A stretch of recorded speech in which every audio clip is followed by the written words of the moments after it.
With a large incoming freshman class, SCHS decided to hire another math teacher to better accommodate the students.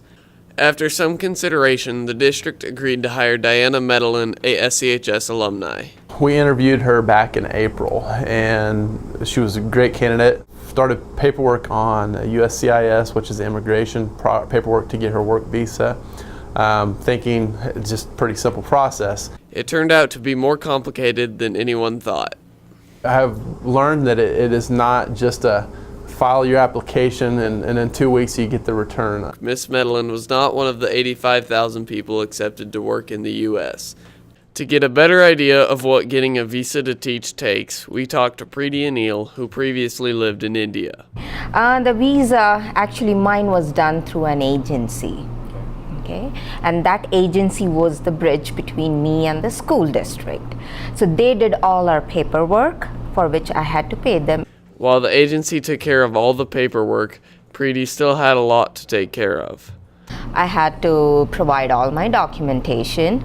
Then I had to go to New Delhi, which was around, for me, because I traveled by train, it took almost 3 days for me to go to the nearest consulate and get my visa stamped.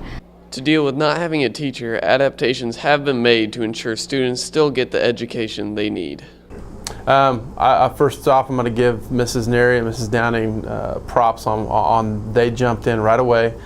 Started to doing what they called a reverse classroom, which is they're videoing their classes, and they planned out the next month and a half before school even started. Although the situation is less than ideal, Brad McCormick thinks everyone is handling it well. I want to really say that I appreciate the support of the parents, the support of our teachers especially, and the kids putting in that extra effort with the difficult situation that has been presented to them. I think that shows what type of community we live in. I love teaching in the U.S. and the people who are looking for a job in the United States as a teacher, it's a very good thing, and it's a lot different than how teaching is done in other countries.